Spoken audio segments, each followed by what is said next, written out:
Okay, good morning ulit. Ito pong application na to, Inductive Bible Study, ay isang libreng application that you can download sa inyong mga cellphone, sa tablet. Hindi yata siya downloadable sa laptop at saka desktop, no? So pang tablet at cellphone, either Android or iPhone ay pwede po siya. Ang Inductive Bible Study ay gumagamit ng 3 steps, OIA, observation, interpretation, and application. So laging mayroong application. Ang purpose po ng Bible study is application. So hindi ito para magkaroon lang tayo ng maraming informasyon sa ating ulo, lumalaki yung ulo natin. Ito ay para mai-apply natin ang salita ng Diyos sa ating buhay. So nagsisimula po ito sa pagmamarka. Makikita nyo maraming markings yung aking Bible sa pag-aaral. Ito ay bahagi ng observation. Naglalagay ako ng markings and ito ang minamarkahan ko yung obviously repeated words. Yun yung mga keywords. At sa interpretation ay gumagawa tayo ng mga word study. Ay napakadali po nito kasi halimbawa yung baptize. Click ko lang yung baptize sa chapter 2. Makikita nyo, punta siya sa word study. At ang baptize ay G907. Makikita yung Greek word, yung mga usage nito, merong cross-referencing pati.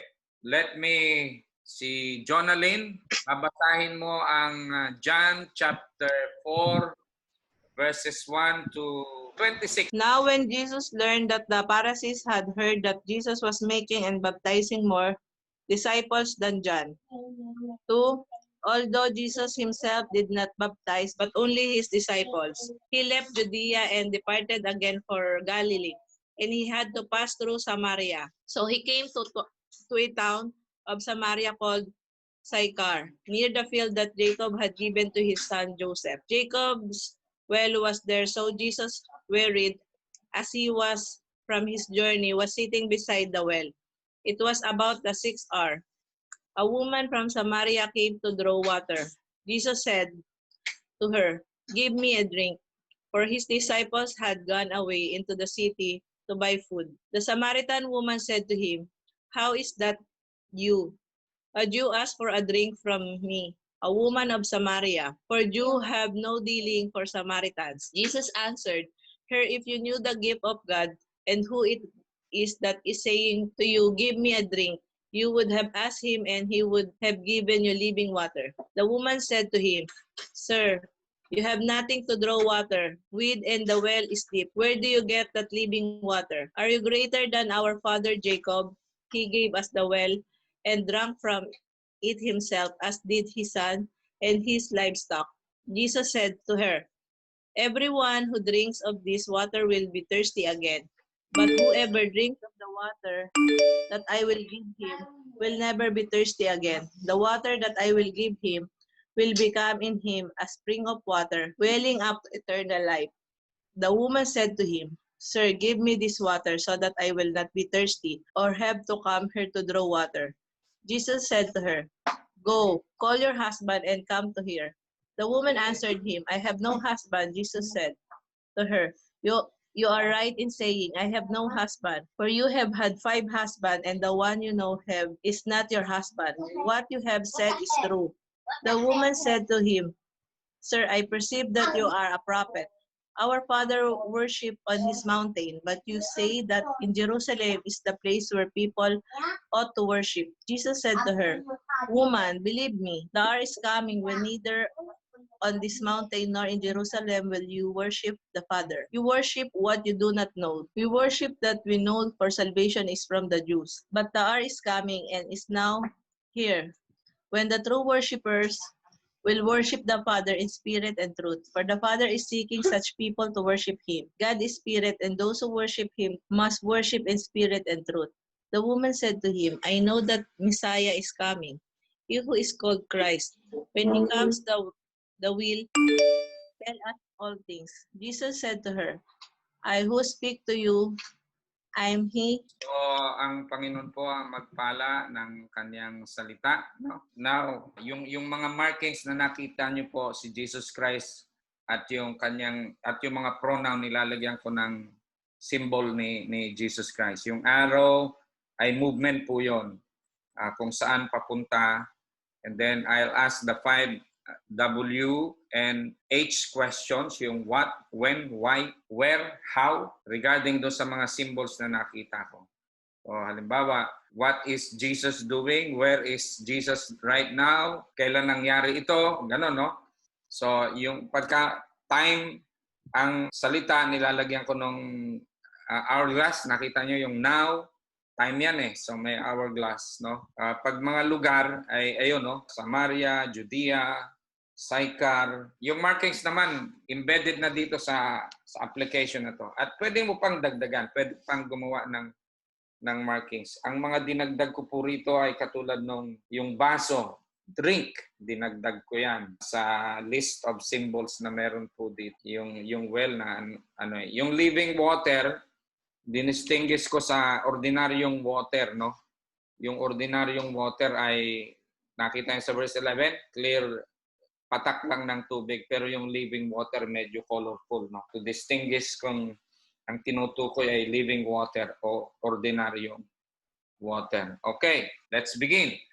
Now, when Jesus learned that the Pharisees had heard that Jesus was making and baptizing more disciples than John, so si Jesus po rito ay growing yung kanyang ministry.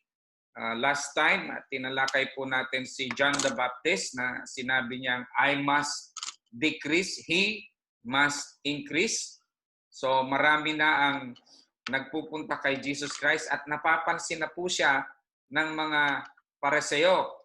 Natetreten na yung mga Pharisees sa ministry ni Jesus Christ dahil nagiging very, very big na. Lumalago na, dumadami na. Sabi nga sa verse 2, although Jesus himself did not baptize, but only his disciples. And then, sabi po sa verse 3, he left Judea and departed again for Galilee. No? Ang tanong dito ay bakit si Jesus ay umalis ng Judea? Kasi kung ikaw ang nagpa-pioneer ng isang church, di ba? At nakikita mong lumalago na kayo, siguro ang tendency mo, magtayo na tayo ng church building dito. Pero ang Panginoong Hesus iba eh, no? Iniwan niya ang Judea. Nung nalaman niya, sabi sa verse 1, na nalaman ng mga Pharisees na siya ay nagbabaptize ng maraming tao, although hindi naman siyang nagbabaptize kundi yung mga alagad niya, ay siya ay umalis ng Judea. So bakit siya umalis? Malago na yung ministry. Natakot ba ang Panginoon sa mga Pharisees? Anyone? Ano palagay mo, Sister Rose? Unmute mo sarili mo. Yeah. Hindi naman, Pas. I believe. Kailangan lang magpalipat-lipat si Lord ng lugar. I believe, kailangan niya kasing mangaral sa lahat ng bahagi ng Israel. I believe so. Kailangan niyang ma-saturate yun, parang gano'n. Okay. Thank you, Sister Rose. Pero binanggit kasi rito, nalaman ni Jesus na napansin na ng mga Pharisees yung kanyang ministry. And ang reaction sa verse 3, umalis siya ng Judea. Hindi naman talaga siguro natakot ng Panginoon Jesus. Tapang po ng ating Panginoon. Then, He moves according to the timing of God, no? Kaya, I believe, yung unnecessary confrontation, hindi naman talaga kailangan i-confront, ay iniiwasan na rin ng Panginoon. Kaya siya po ay nagpunta ng Galilee at malawak din ang naging ministry niya sa province ng Galilee. And then sabi sa verse 4, he had to pass through Samaria. Kailangan niyang dumaan sa Samaria. Kailangan. Bakit niya kailangan dumaan sa Samaria? For your information, ang Samaria po ay, at ang Judea, yung mga purist ang race ng mga Hudyo at Israel, no? They look down doon sa mga Hentil at doon sa mga Hudyo na nag-intermarry. So corrupted race yung mga nakatira sa Samaria. Nung panahon ng kings, ng mga hari, na-divide po ang Israel into two kingdom, yung Northern Kingdom at yung Southern Kingdom. Ang Southern Kingdom ay yung Judea, na kung saan ay yung mga hari doon ay merong good kings and evil kings. Pero yung Northern Kingdom, composed of 10 tribes of Israel, ang mga hari doon, wala isa mang mabuting hari sa Northern Kingdom, no? At yun na pong nasakop ng ibang bansa ang Northern Kingdom, yung Assyrian Empire, yung Samaria. Marami sa mga Israelite sa Northern Kingdom ang in-exile sa iba't ibang lugar, pero may naiwan din, at yung naiwan ay nag-intermarry sa mga Assyrians o iba't ibang bansa na inilagay doon. Kaya ang Samaria, although ito yung capital ng Northern Kingdom, later on ay yung buong probinsya pinangalanan ng Samaria, mixed race na sila. Meron pa ring semblance of Jewish religion, no? Pero binago na nila yung kanilang, kasi ayaw nang pumayag ng mga Hudyo nitong Southern Kingdom ng Judea, sumamba yung mga Samaritans doon sa Jerusalem. Kaya sila mismo ay naglagay ng sarili sa Mount Gerizim. Doon sila naglagay din ng kanilang temple at gumagawa ng sacrifice. Hindi nila tinatanggap yung ibang Old Testament scriptures, pero yung Pentateuch, Genesis, Exodus, Leviticus, Numbers, Deuteronomy, tinatanggap yon ng mga Samaritans. Kanya lang, binago nila yung ibang istorya, like si Abraham daw ay hindi naman doon sa Mount Moriah sinacrifice si Isaac, kundi sa Mount Gerizim. Kaya doon po nagkaroon ng merong racial discrimination. Grabe ang gap nitong dalawang probinsyang ito, no? So, ang Samaria, iniiwasan talaga ng mga Hudyo. Pag say, yung nasa Judea pupunta ng Galilee, hindi sila dumadaan sa Samaria, tatawid sila ng ilog ng Jordan, mamamaybay sila sa ilog ng Jordan, yung lugar ng Perea, and then pagdating doon sa tapat ng Galilee, saka na lang sila tatawid uli ng ilog ng Jordan, papuntang Galilee. Pero dito, brinek ni Jesus Christ ang tradition, sabi sa verse 4, He had to pass through Samaria. He had to. Bakit kailangan niyang dumaan sa Samaria? Why does he had to pass through Samaria? Chris? Pastor, siguro kailangan niyang abutin yung mga ganong tao. Hindi naman siya umiiwas sa mga tao. Kundi gusto niyang abutin lahat yung mga tao. Kaya siguro, yun ang nais niya. Dahil itong mga half-Jew, itong mga Samaritan. Kaya wala siyang pinipili. At yung protocol niya dapat masunod yung kalooban ng Panginoon. Abutin ang lahat. So, siguro, Pastor, yun lang ang aking ma-share. Thank you, Brother Chris. Ito pong si Jesus Christ, yung gift ng Holy Spirit nag-ooperate sa Kanya. Alam niyo yung mga giftings ng Holy Spirit, word of knowledge, word of wisdom, yung gift of faith. So, malamang naka-receive ang Panginoon sa Holy Spirit, meron siyang kakatagpuin sa Samaria, and he had to pass through Samaria. At yung kinatagpo niya doon ay walang iba kundi yung babae na nag-igib. Verse 5, So he came to a town of Samaria called Sychar, near the field that Jacob had given to his son Joseph. Jacob's well was there, so Jesus, wearied as he was from his journey, was sitting beside the well. It was about the 6th hour. Ang 6th hour sa reckoning ng time ng Israel ay alas 12 ng tanghali. So, mainitan ng araw, no? Jesus was weary. Naglalakad lang po ang Panginoon at yung kanyang alagad. Ang terrain ng Israel ay hindi naman yan patag, rolling hills ang mga yan, kaya mahirap, mga 20 miles ang layo ng Sychar sa Judea. So, naglalakad ang Panginoon sa araw at bandang tanghali, napagod siya. Talagang patang-pata na siya at siya ay naupo sa isang balon. No? Pinapakita po rito na si Jesus Christ ay totoong tao, napapagod, nauuhaw, nagugutom. Kaya kailangan niyang magpahinga. Siya rin naman ay totoong Diyos.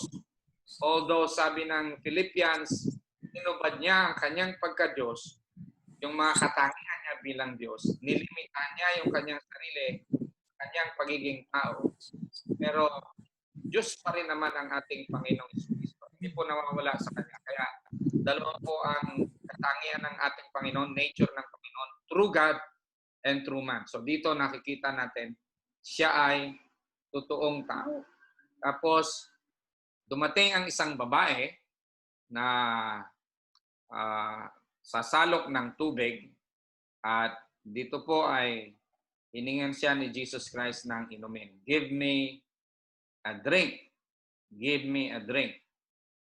Ang pwede nating itanong dito, bakit po itong babae ay nag-iigib ng katanghaliang tapat? Ang 6th hour ay noontime. So bakit mainit na oras dun siya nag-iigib, ba't hindi sa dapit hapon o early in the morning na hindi mainit, no? Bakit kaya itong babaeng ito nag-iigib ng katanghaliang tapat? Si John. Ayaw niyang makita siya ng tao. Bakit ayaw niyang makita siya ng ibang tao? Nahihiya sa estado ng buhay. Okay. Okay, thank you, John. Itong babae pong ito, mapapansin natin sa verse 17. Sinabi ng Panginoon, you are right in saying, I have no husband, for you have had 5 husbands, and the one you now have is not your husband. Immoral ang lifestyle ng babae, no? Malamang itong babaeng ito ay kilalang prostitute doon sa Sychar, kaya iniiwasan niyang makisalamuha sa mga tao. Umiiwas siya ay mapag-usapan ng mga tao, kaya katanghaliang tapat siya nagpupunta.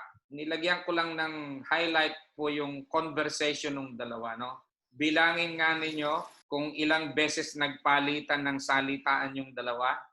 Sa unang-una sa verse 7, nagsalita po ang Panginoon. So, 1. Then sa verse 10, si Jesus Christ po uli ito. 2.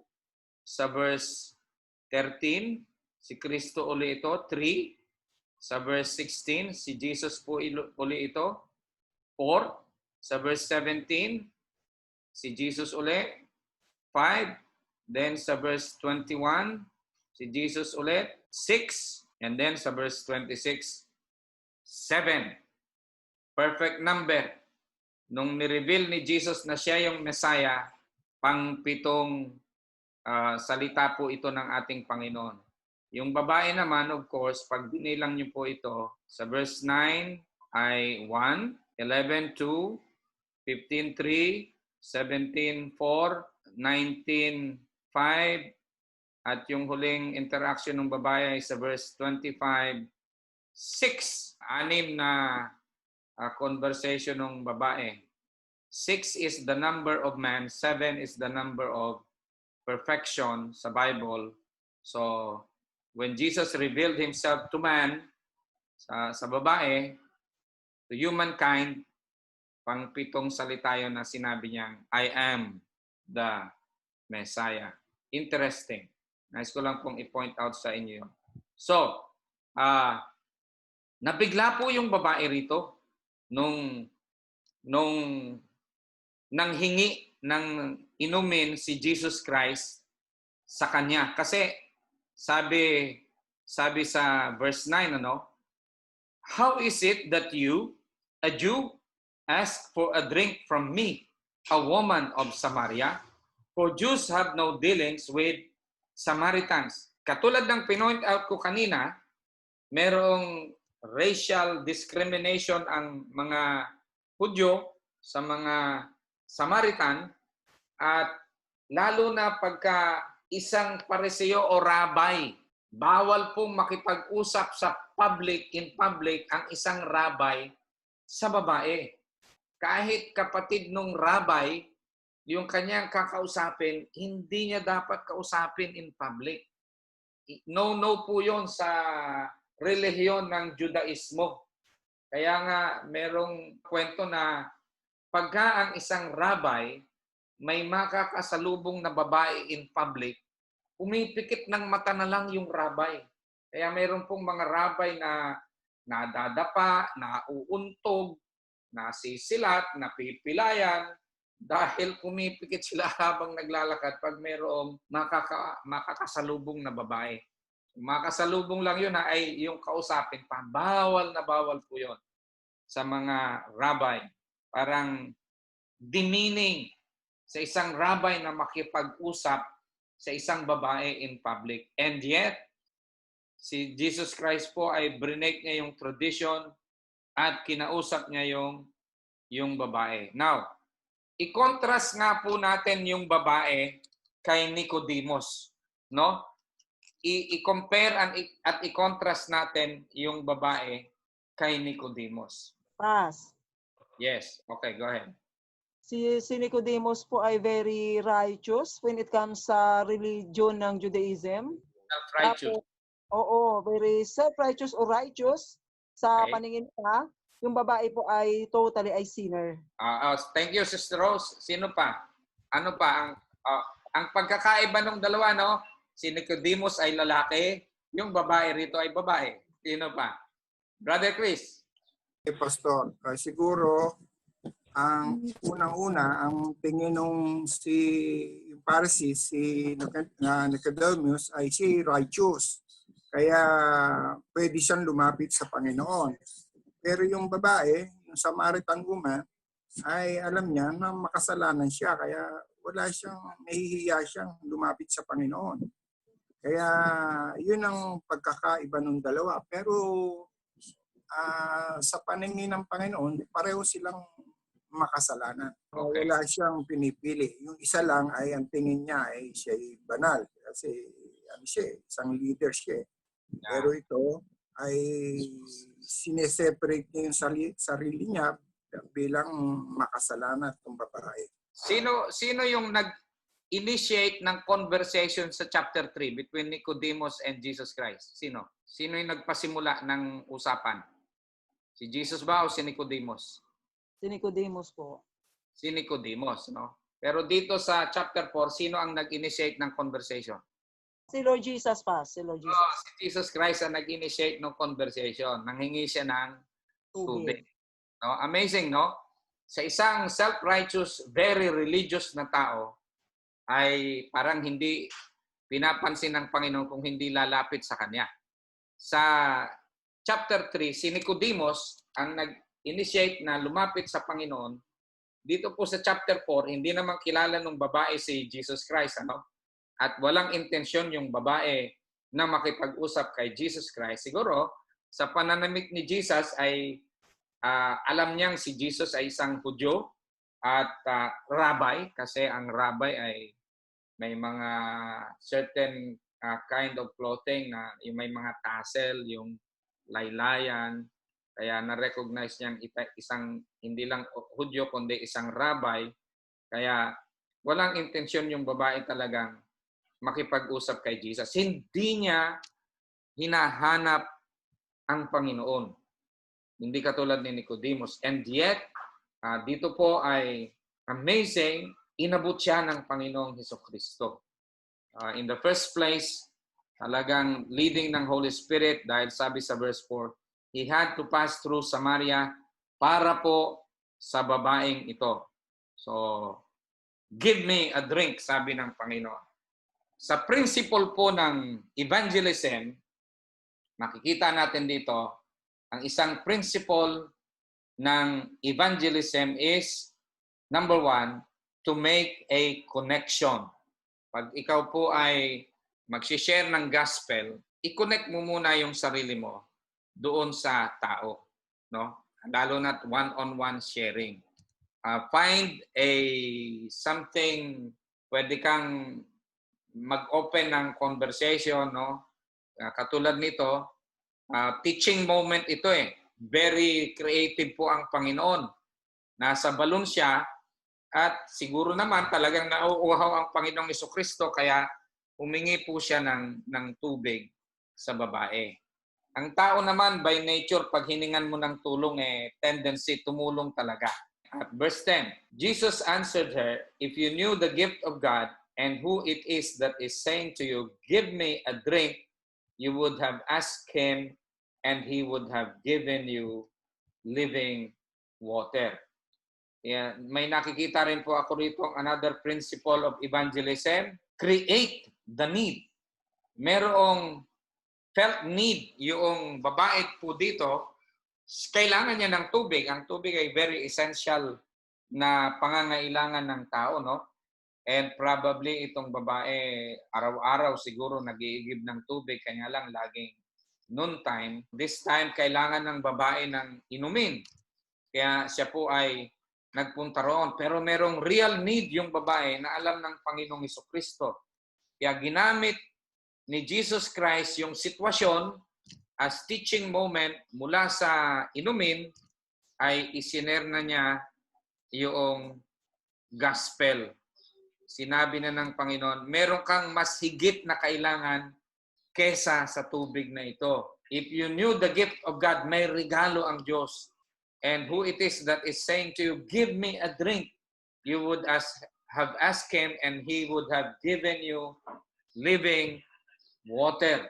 So sinumulan na po ng Panginoon, mayroong living water na binanggit na rito ang Panginoon.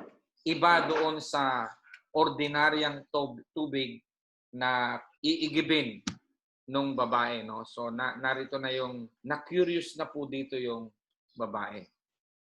And then hindi naman naintindihan ng babae yung sinabi ng Panginoong Jesucristo. Katulad ni Nicodemus. Nung sinabi ni Jesus Christ kay Nicodemus, "You must be born again." Ang takbo ng isip ni Nicodemus ay natural, no?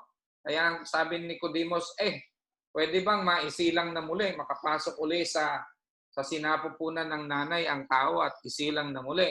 So, ang takbo ng isip ay natural. Katulad din ng babaeng ito, sa verse 11, the woman said to him, "Sir, you have nothing to draw water with, and the well is deep. Where do you get that living water?" So akala ng babae, ordinaryong tubig lang ang sinasabi ng Panginoon. Kaya diniskurso na ng babae tungkol sa verse 12. "Are you greater than our father Jacob? He gave us the well and drank from it himself, as did his sons and his livestock." Hindi naman pinansin ng Panginoon itong comment nung babae sa verse 12, no? Focus po ang Panginoong Jesucristo. Sa verse 13, tuloy-tuloy yung train of thought. Nag-focus siya dun sa living water. Sabi niya sa verse 13, "Everyone who drinks of this water will be thirsty again." So ang tinutukoy ng Panginoon ay yung natural na water, yung inumin. "But whoever drinks of the water that I will give him will never be thirsty again. The water that I will give him will become in him a spring of water welling up to eternal life." So another principle of evangelism, no? Yung unang principle kanina is make a connection. Pangalawa ay create the need. Pangatlo, give the solution.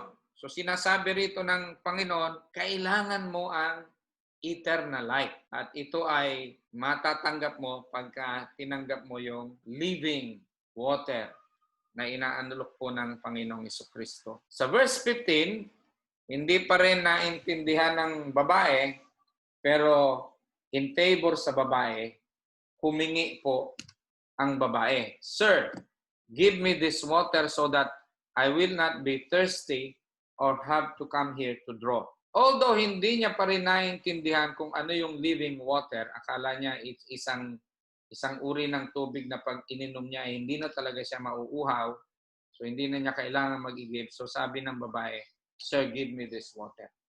Alam nyo, marami sa nasisharean po natin ng gospel, hindi naman talaga malalim nilang naintindihan. Pero dahil lumapit sila sa Panginoon, kahit hindi naintindihan ng maigi, ino-honor po yun ng Panginoon at sila po ay binibigyan ng Panginoon ng kaligtasan. So katulad ng babaeng ito, although hindi naintindihan ng babae, yet humingi yung babae ng living water. Pero bago yun, sa verse 16, sabi, Jesus said to her, "Go, call your husband and come here." The woman answered him, "I have no husband." And Jesus said to her, "You are right in saying, I have no husband, for you have had 5 husbands, and the one you now have is not your husband. What you have said is true." So another principle of evangelism is confront the sin.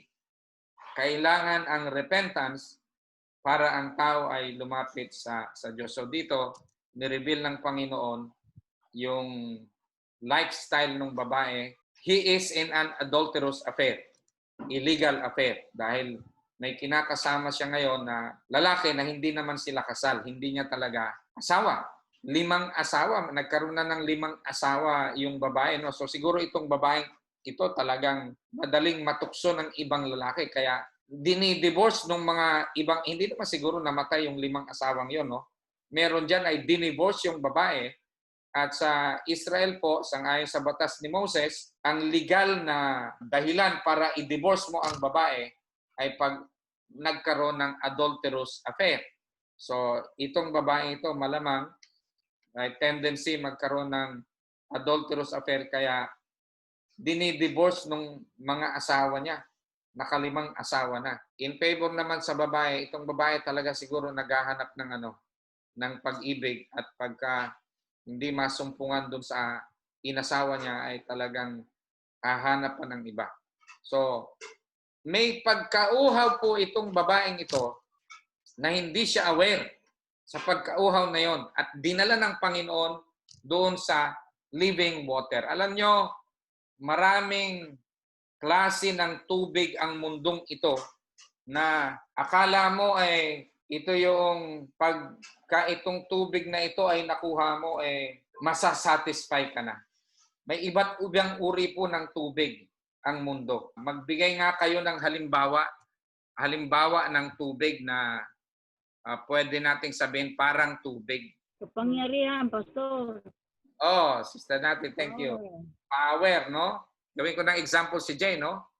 Nangangarap si Jay na sometime ay maging commission officer, maging teniente. Ano na ba ang rango ni Jay ngayon, Jonalyn? PO2? PO3 po. Oh, PO3 na. O pwede na siyang mag-lateral entry, no? Kanya lang. Ano ba tinapos ni Jay? Comsci. Comsci. Kailangan niya magtapos ng criminology. But anyway, siguro iniisip ni Jay, siguro pag ako naging teniente, kontento na ako sa pagpupulis ko, no? Pero alam mo, Jay, pag nakuha mo yung posisyon na yan, and I pray, I hope makuha mo yan, ano? Pero pag nakuha mo na yan, sa simula, you will be satisfied. Pero pag nakuha mo na yan, sasabihin mo, gusto ko nang maging kapitan. Pag nakuha mo yung posisyon ng kapitan, gusto kong maging major. Hanggang maging general. Walang katapusan yung desire for power. Kaya sa politika, talagang nag-aaway-away ang mga tao, no? To the point na nagpapatayan para makuha lang yung political position. Kasi power yan eh. Ang kapangyarihan po ay nakakauhaw yan at nakakalasing yan. Yung pera, ang pera ay isang uri din po ng tubig na kinauunhawan ng mga tao. Brother Chris, may gusto kang sabihin? Tama yung pastor, yung pera, the love of money. Kaya pagka hindi niya nakuha yung, halimbawa, nagmimiti siya, okay na yung 1,000 isang araw. Sa susunod, kulang yung 1,000 isang araw. Kailangan kong madagdagan yun. Hanggang sa hindi ka maging kontento, milyon-milyon na, hindi ka pa rin Mm. mabusog o hindi ano yung uhaw mo. Uhaw na uhaw ka sa pera. Correct. Yun, pastor. Kaya the love of money is the root of all evil. Hindi masama, pero yun ang uhaw ka doon. Anong pagka-uhaw mo sa panahong ito? Saan ka nauuhaw? Thank you, Brother Chris. Sa cellphone, siguro nangangarap kayo, wow, si Pastor Jim, iPhone yung kanyang ang ganda, 3 camera. Nangangarap ka magkaroon din ng ganitong uri ng cellphone. Pero sabihin ko sa iyo, pag nagkaroon ka na ng ganitong cellphone at may lumabas na namang bagong modelo, ay sasabihin mo, ayaw ko na nitong cellphone na to. Yung bagong modelo na ang gusto kong makuha. Walang katapusang pagkauhaw. Maraming uri ng tubig ang mundo na hindi naman makakatighaw, makakaalis ng iyong pagkauhaw. You will be always thirsty. Pero meron pong binabanggit ang Panginoong Jesucristo na isang uri ng tubig. Tubig na buhay. Walang iba, kundi siya naman yon. Sabi ni Jesus dun sa babae, if you knew the gift of God and who it is that is saying to you, give me a drink, you would have asked him and he would have given you living water. Yung gift of God ay walang iba kundi si Jesus Christ din naman. He is God's gift to mankind. Pag tinanggap po natin ang Panginoong Jesucristo, siya yung living water din na papawi sa uhaw natin sa mga bagay sa mundong ito. It is nice to have this money, position, pero sana gamitin natin sa tamang paraan and for the glory of God. At kung mawala man po ang mga bagay na ito sa buhay natin, ay masasabi mo sa iyong sarili, it's all right dahil nasa akin ang Panginoong Jesucristo. Sapat-sapat ang Panginoon po sa atin. When you have Jesus Christ, magkakaroon ka ng kakaibang satisfaction sa buhay mo, no? So, purihin po ang Diyos. And then, dinala ng babae yung usapan sa verse 19. The woman said to him, Sir, I perceive that you are a prophet. Our fathers worship on this mountain, but you say that in Jerusalem is the place where people ought to worship.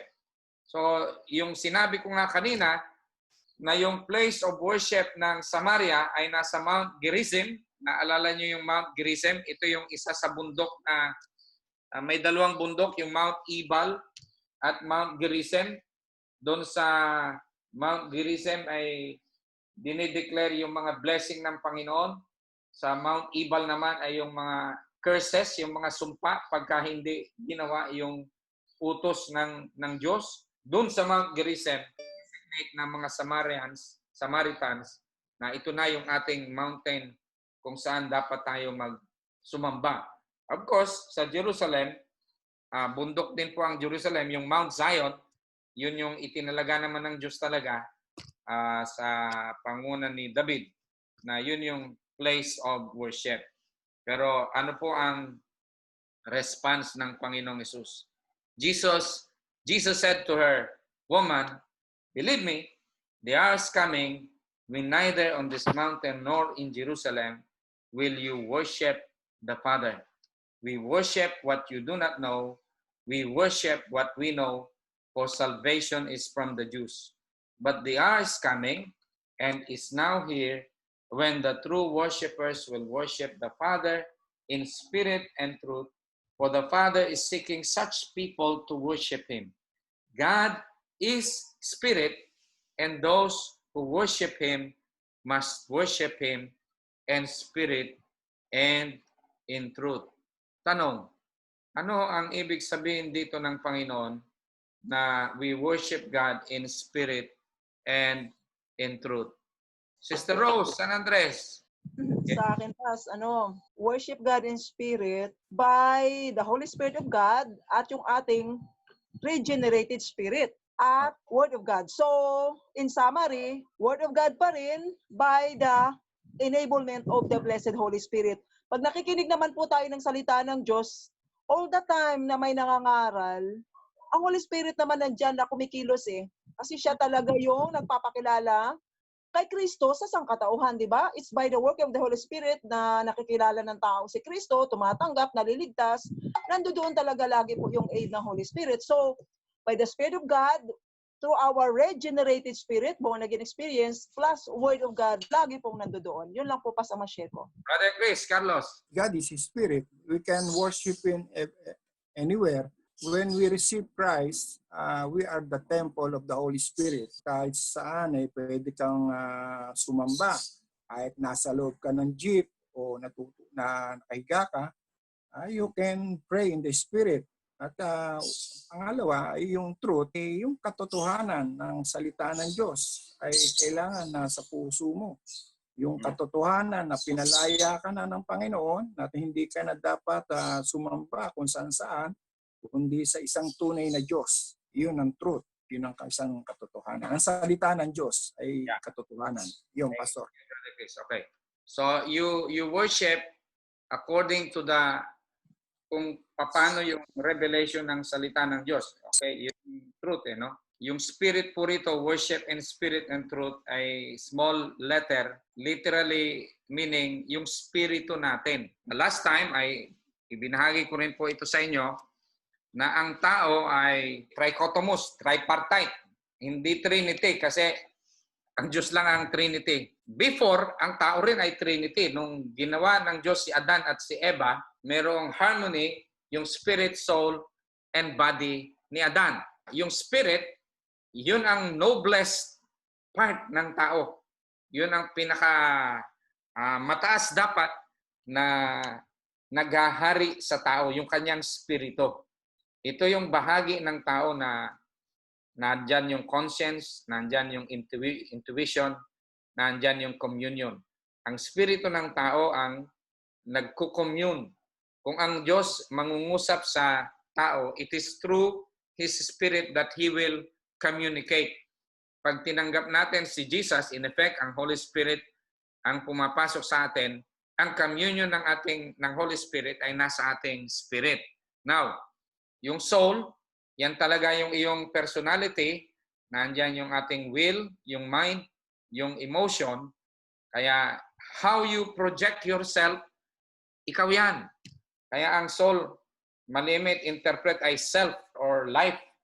Ikaw yan eh. Yan yung nakikita sa iyo ng tao, napiperceive sa iyo ng tao. And then your body is that part of man that enables him to interact with the physical environment. Kaya meron siyang 5 physical senses.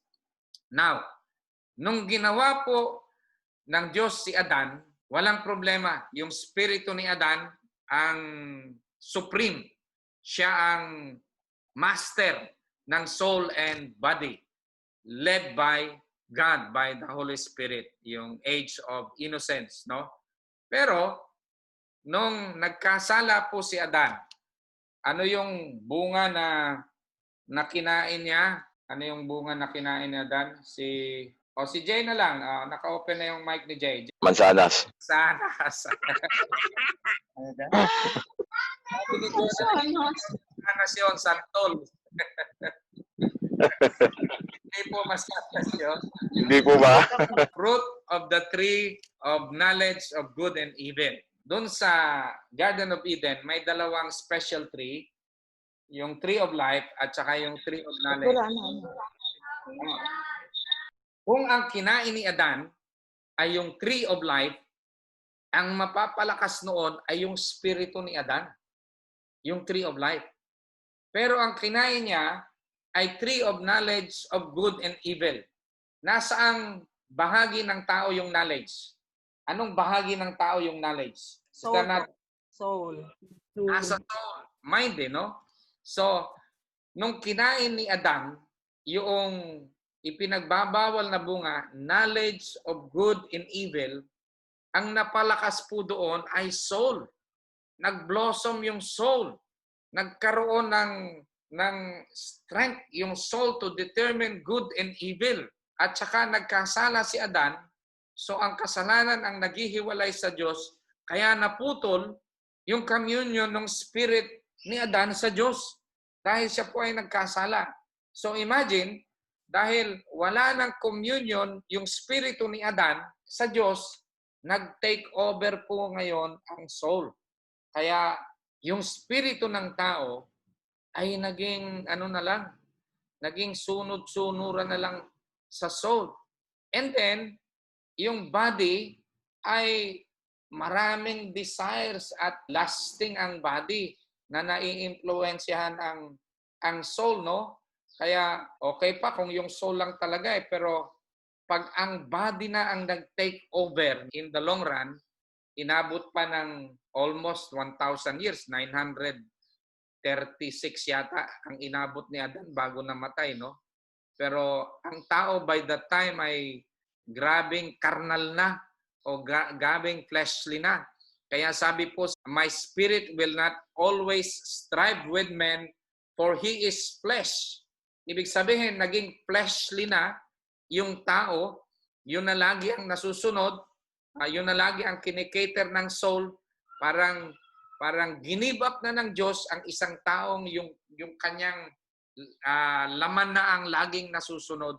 Parang wala nang pag-asa pang maligtas yung taong yun. Kaya sabi ng Panginoon, my spirit will not strive with men. So lahat po ng taong isinilang sa mundo ay patay ang spirit at walang communion sa Diyos. Kaya yung ating sistema, yung soul and body, ang parang nag-merge na yung soul and spirit, no? Ang soul at ang body na ang nasusunod sa tao, so that kailangan talagang maisilang na muli ng tao. Kailangan talagang maligtas ng tao para yung spirit niya ay magkaroon ng direct communion uli sa Diyos. Pero ang problema po natin ngayon, dahil sa matagal na panahon, ang soul ang supreme, ang master, at yung spirit ay parang nag-merge na sa soul, hirap pa rin ang born-again Christian na yung spirit niya ay siyang masunod, no? So that meron pong kailangang mangyari sa tao. Kami po ay nagsisharing nung Wednesday. Every Wednesday, gusto nyong sumama, meron po kaming pag-aaral ng Biblia ng mga pastor ng Tanglaw. 6:00 nga lang yon ng umaga. So napag-usapan po namin itong share ni Pastor Manny, itong Romans chapter 12. Sabi rito, I therefore urge you, brothers and sisters, in view of God's mercy, to offer your bodies as living sacrifice, holy and pleasing to God. This is your true and proper worship. Do not conform to the pattern of this world, but be transformed by the renewing of your mind. Then you will be able to test and approve what is God's will, His good, pleasing, and perfect will. Nung ito po sinishare ni Pastor Manny, nag-strike sa akin, narito yung spirit, soul, and body. No? Narito yung process, kasi ang pinag-uusapan namin last Wednesday ay yung sanctification.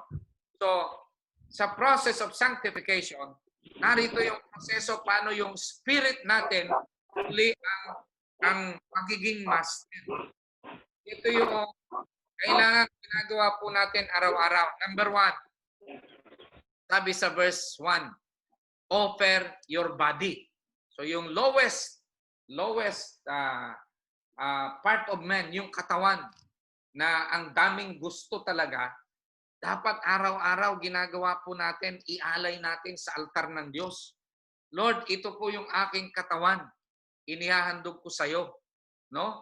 So, that's the part of man that should be offered to God. Hindi papatayin. Buhay na handog eh. Pero pasakop natin sa Diyos. And then, sabi sa verse 2, do not conform to the pattern of this world, but be transformed by the renewing of your mind. Ito ngayon yung soul. Kasi yung mind ay nasa larangan ng soul. So, kailangang matransform ang soul natin. Sa paanong paraan? Renew your mind. Paano marirenew yung mind? Ay di ng salita ng Diyos. We are now we saturate our mind with the Word of God. So you offer your body and then hindi ka kukonforme sa mundo. No? How do you conform to the world? Anak ko, ang daming paraan ng mundo para ikaw ay higupin niya. Yung media, yung internet, no? Yung television, grabing ano yan, paraan ng diablo para tayo ay ikonforme sa pamamaraan ng mundo. Yung iyong environment, yung pamamaraan ng tao sa opisinang pinagtatrabahuhan mo. Sa pulis, merong ang PNP, merong talagang embedded na sa PNP yung korupsyon, ano? Kaya kailangan natin ng mga pulis na katulad ni Jay na tatayo sa righteousness ng Panginoon. Natutuwa po ako, may mga Kristiyano tayong general. 3-star general ngayon si General Binag na hindi niya ikinahiya yung kanyang pagiging Kristiyano at ipinapangaral po niya si Kristo. So, pag ginawa po natin ito, then we will be able to test what is God's will. Iko-communicate ngayon ng Diyos yung kanyang God's will. Saan? Sa ating spirit. So narito sa knowing God's will, narito yung ating spirit ngayon. Kaya i-empower ng Diyos yung ating spirit na siyang ngayong maging master uli ng tao. And this is how we can worship God in spirit and in truth. The will of God is the truth of God imparted to our spirit. It will strengthen our spirit. Pero napakalaking bahagi po nung offering your body intentionally sa Diyos, no? And then napakalaking spiritual discipline yung magbigay tayo ng panahon sa salita ng Diyos. Again, sabi po sa Hebrews chapter 4 verse 12, for the word of God is alive and active, sharper than any double-edged sword. It penetrates even to dividing souls and spirits, joints and marrow. It judges the thoughts and attitudes of the heart. Merong sinasabay po ritong dividing soul and spirit. Sa matagal na panahon na tayo ay nabuhay sa mundong ito kung saan ang soul natin ang naging master at yung spirit naging sunod-sunuran lang to the point na hindi mo na ma-distinguish yung soul and spirit. Ang salita po ng Diyos ang magbibigay ng kapangyarihan para yung spirit natin ay makakalas sa soul at siya ang maging master uli. Siya na ang masunod. At sa pamamaraan nito ay masasamba ang Diyos sa spirito at sa katotohanan. So wala pong kapalit ang salita ng Diyos sa buhay ng isang Kristiyano. Dapat po araw-araw ay ating binabasa, pinag-aaralan, pinagbubulay-bulayan ang salita ng Diyos. Bukod pa sa paglinggo, tayo ay nag-aaral ng salita ng Diyos, nagsisharing. In summary, ay yung principle ng evangelism, narito po, make a connection, create the need na ma-realize ng tao na kailangan niya ang salvation, then supply that salvation through the gospel, pero bring him to repentance. No? And then how to worship God in spirit and in truth. Offer your body as living sacrifice. Do not conform to the world. Renew your mind, your soul. Masaturate ng salita ng Diyos. And then your spirit will be empowered by God imparting to you His will, His truth. And you will be able to, again, be victorious